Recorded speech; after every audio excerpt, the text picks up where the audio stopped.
ओम नमः शिवाय। नमस्कार दोस्तों, स्वागत है आप सभी का हमारे चैनल भक्ति ज्ञान में। दोस्तों, आज मैं आपको शिव महापुराण की कथा का श्रवण करा रहा हूँ। आप सभी भक्तजन इस कथा को श्रद्धा पूर्वक मन लगाकर सुने। भगवान शिव आप सभी की मनोकामना पूर्ण करेंगे और आपके सब दुखों को हर लेंगे। ब्रह्मा जी ने कहा, हे नारद, जब गुणनिधि ने यह बात सुनी तब वह चिंता और शोक युक्त होकर अपने को भाग्यहीन समझने लगा। वह रो रो कर कहने लगा, हाय हाय मेरी सहायक माता, अब मैं कहाँ जाऊँ, क्या करूँ। इस समय मुझको कुछ नहीं सूझ पड़ता है, मुझे धिक्कार है। गुणनिधि यह कहकर पिता के भय से भयभीत हो रोता हुआ घर से भाग गया। वह कुछ समय में ही मार्ग के परिश्रम से थककर तथा शोक सागर में डूबकर हाय हाय करता हुआ रुदन करने लगा। रोते रोते वह कहता, हे मेरी माता, मैं अब कहाँ जाऊँ और क्या करूँ, मुझे कोई उपाय नहीं सूझता। मैं विद्या से हीन हूँ जो मुझको इस समय में लाभदायक होती। मैंने धन का संग्रह भी तो नहीं किया जिससे विद्वान एवं बुद्धिमान लोग सुख से जीवन व्यतीत करते हैं। अब तो मैं भिक्षा मांगने की योग्य भी नहीं रहा हूँ। प्रातःकाल जब मैं सोकर उठता था तो मेरी माँ मुझे बड़े स्नेह से भोजन देती थी, परंतु अब उस माता को मैं कहाँ पाऊँ, क्या करूँ तथा कहाँ जाऊँ। गुणनिधि इस प्रकार भयभीत हो रुदन करते करते अचेत होकर पृथ्वी पर गिर पड़ा। सूर्यास्त का समय हो गया। कुछ समय पश्चात वह सचेत होकर पुनः इसी चिंता में डूबा हुआ था कि इतने में ही एक शिव भक्त पुरुष शिव जी की पूजा के लिए उधर से निकला। उसके पास पूजन के लिए अनेक प्रकार की सामग्री तथा शिव जी के लिए भांति भांति के नैवेद्य थे। उसके साथ कुछ अन्य शिव भक्त भी थे।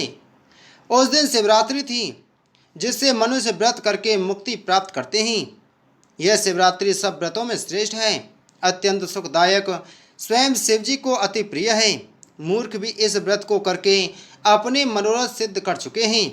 जिस प्रकार शिव जी समस्त देवताओं को सुख प्रदान करते हैं, उसी प्रकार यह व्रत भी मनुष्यों को सुख प्रदान कर इस अपार संसार के ऋणों तथा बंधनों से मुक्त कर देता है।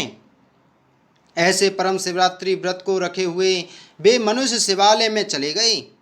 जो पुरुष अनेक प्रकार के नैवेद्य एवं व्यंजन अपने साथ लाया था, उसकी सुगंधि पाकर गुणनिधि, जो बहुत भूखा था, विचार करने लगा कि रात्रि के समय जब ये लोग शिवजी को अर्पण करेंगे तथा सो जावेंगे, उस समय में इस सुगंधित भोजन को वहाँ से उठा लूँगा। गुणनिधि अपने मन में यह विचार कर उन्हीं लोगों के साथ चल दिया तथा शिवालय के ऊपर जाकर ठहर गया।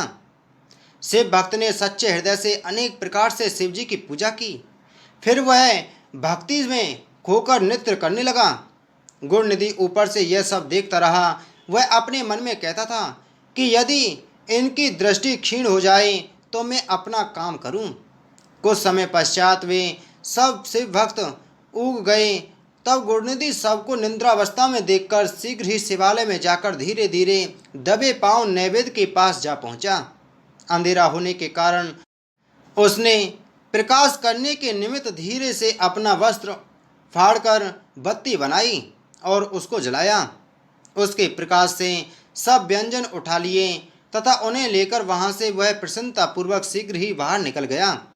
परंतु चलते समय उसका एक पैर लेटे हुए किसी शिव भक्त के लग गया, जिससे वह उसी क्षण उठकर चिल्लाया तथा कहने लगा कि यह कौन चोर भागा जाता है, इसे पकड़ो। नगर के रक्षस उस आवाज को सुनकर आ गए तथा गुणनिधि को लक्ष्य कर उन्होंने बाण छोड़ दिया, जिससे आहत होकर वह पृथ्वी पर गिर पड़ा। क्षण भर में ही वहीं उसकी मृत्यु भी हो गई। अस्तु तब यमदूत वहां पहुंचकर मुगदर आदि भयंकर शस्त्र गुणनिधि को दिखाते हुए उसे पापी जानकर मारने लगे। परंतु उसी समय शिवजी ने अपने गणों से कहा, यद्यपि गुणनिधि ने अनेक पाप किए हैं, परंतु वह शिवरात्रि का व्रत रखकर ना तो रात्रि भर सोया है और ना ही उसने हमारा निर्माल्य ही खाया है। नगर के रक्षकों द्वारा उसकी मृत्यु हुई है। इस समय उसको यमदूत बांध रहे हैं। अतः मेरा आदेश है कि तुम यमदूतों से गुणनिधि को मुक्त करके मेरे लोक में ले आओ, क्योंकि मैंने उसको अपना लिया है। अब वह नरकगामी न होगा। मुझको शिवरात्रि व्रत अत्यंत प्रिय है। अस्तु, अब गुणनिधि कलिंग देश का राजा होकर मेरा परम भक्त होगा। शिव जी के आदेशानुसार उसके गण गुणनिधि के पास जा पहुँचे। उनके हाथों में त्रिशूल थे। यमराज के गण उन्हें देखकर बहुत भयभीत हो गए। शिवगणों ने उनसे कहा, तुम कौन हो जो इस निष्पाप व्यक्ति को बांध रहे हो?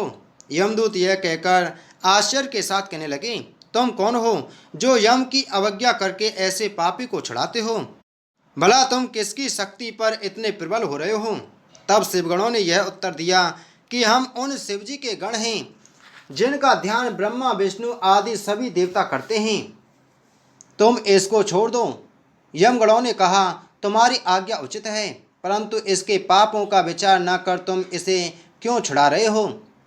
इसने अपने कुल की रीति को त्यागा है तथा वेद का अपमान किया है। हम इसकी मूर्खता का कहाँ तक कहें?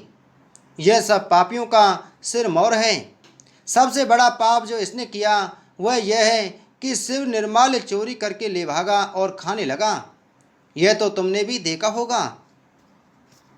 तुम यह भी भली भांति जानते होंगे कि जो कोई शिव निर्माल्य ग्रहण करता है उसको ऊपर से लांग जाता है अथवा किसी को देता है वह नरकगामी होता है। शिव जी पर चढ़ी वस्तु खाने की अपेक्षा विष पीना कहीं अच्छा है, परंतु इस संसार में तो धर्म रखना भी बहुत कठिन हो गया है।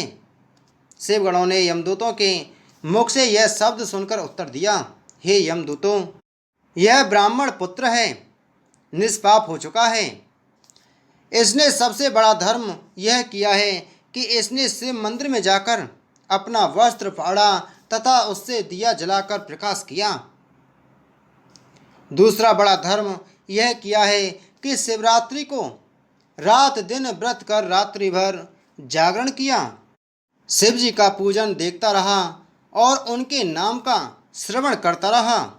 यद्यपि यह धर्म इससे अचानक ही हुआ, परंतु इसको पुण्य लाभ हुआ है। अब यह भविष्य में कलिंग देश का राजा होकर शिवजी का पूजन करेगा।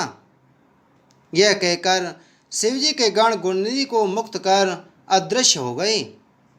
बोलो शिव शंकर भगवान की जय। बोलो शिव महापुराण की जय। दोस्तों, अगर आपको यह कथा अच्छी लगती हो तो कथा को लाइक करें, कथा को ज़्यादा से ज़्यादा शेयर करें। अगर आप हमारे चैनल पर पहली बार आए हैं तो चैनल को सब्सक्राइब कर बगल में घंटी के बटन को जरूर दबाएं, जिससे हमारी आने वाली हर वीडियो का नोटिफिकेशन आप तक सबसे पहले पहुंच सके। ओम नमः शिवाय।